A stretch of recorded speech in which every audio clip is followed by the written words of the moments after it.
Present continuous tense বর্তমানে কোনো কাজ হইতেছে বা ঘটিতেছে, শেষ হয় নাই, এরূপ বোঝাতে ভার্বের প্রেজেন্ট কন্টিনিউয়াস টেন্স হয়। তো আমরা কিভাবে চিনিবার উপায়, বাংলা বাক্যে ক্রিয়ার শেষে তেসো, তেসি, তেসেন, চয় ছ, চয় ছ, রসিকার, ছি, ছেন ইত্যাদি চিহ্ন থাকবে। এখন উদাহরণের মাধ্যমে চিহ্নগুলো বুঝিয়ে দেওয়া যাক। যেমন আমি ভাত খাইতেছি, খাইতেছি তাহলে ক্রিয়াপদ খাইতেছি, এটাকে যদি আমরা দুই ভাগে ভাগ করি, খাই যোগ তেছি, তাহলে এই বাক্যটি প্রেজেন্ট কন্টিনিউয়াস টেন্স। তারপরে সে বাজারে যাচ্ছে, এই যাচ্ছে ক্রিয়াপদকে যদি আমরা বিশ্লেষণ করি, যা যোগ ছে, তাহলে এটা প্রেজেন্ট কন্টিনিউয়াস টেন্স। আমি চিঠি লিখছি,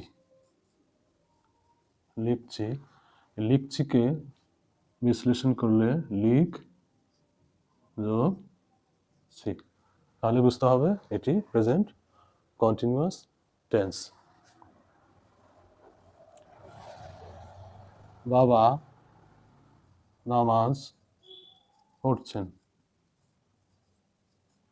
তাহলে এই পড়ছেনকে বিশ্লেষণ করলে পর যোগ সেন, অর্থাৎ এটি প্রেজেন্ট কন্টিনিউয়াস টেন্স। তাহলে প্রেজেন্ট কন্টিনিউয়াস টেন্সের স্ট্রাকচার, চার ধরনের স্ট্রাকচার আছে। অ্যাফার্মেটিভ, একটা হলো অ্যাফার্মেটিভ। অ্যাফার্মেটিভ স্ট্রাকচার হচ্ছে subject plus am oblique is oblique are plus verb plus ing plus object. Object যেমন আমি ভাত খাইতেছি, খাইতেছি, যেহেতু তেসি আছে, এটা প্রেজেন্ট কন্টিনিউয়াস টেন্স। এটা অনুবাদ করবো কিভাবে? তাহলে প্রথমে সাবজেক্ট আমি, আই, তাই উপরে অ্যাম বসে, অ্যাম, তারপরে খাওয়া, ইংরেজি ইট, আই অ্যাম ইট, তারপরে আইএনজি, ইটিং রাইস, রাইস। এটা অ্যামের ব্যবহার গেল, একটা ইজ দিয়ে ব্যবহার দেখাচ্ছি। সে ভাত খাচ্ছে, ভাত খাচ্ছে, তাহলে হি ইজ ইটিং রাইস। আর এর ব্যবহার দেখাচ্ছি, তারা স্কুলে যাচ্ছে, দে আর, যাওয়ার ইংরেজি গো, আইএনজি, সাথে গোয়িং টু স্কুল। এটা হলো অ্যাফার্মেটিভ স্ট্রাকচার এবং অনুপাত। নেগেটিভ,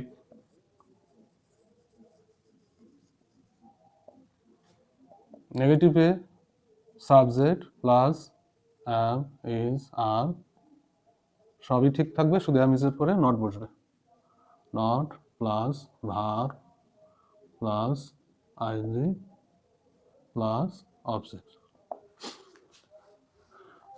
আমরা অ্যাম, ইজ, আর তিনটার ব্যবহার অ্যাফার্মেটিভ দেখিয়েছি, এখানে শুধু একটি ব্যবহার দেখাবো। আমি একটি চিঠি লিখছি না, তাহলে স্ট্রাকচার হবে সাবজেক্ট আমি, আই, তারপরে হবে অ্যাম, তারপরে নট, তারপরে রাইট মানে লেখা, সাথে ING, am not writing a letter, letter. Interrogative, interrogative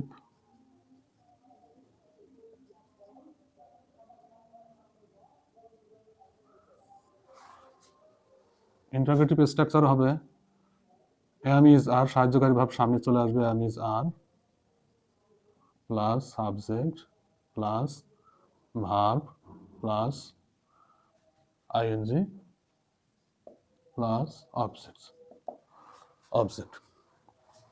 তাহলে উদাহরণ হচ্ছে, আমি কি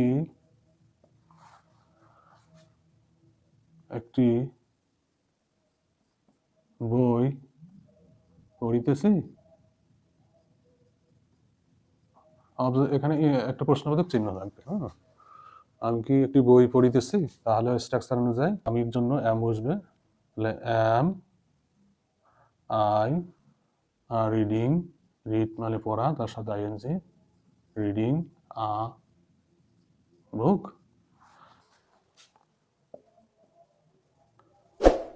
ইন্টারোগেটিভ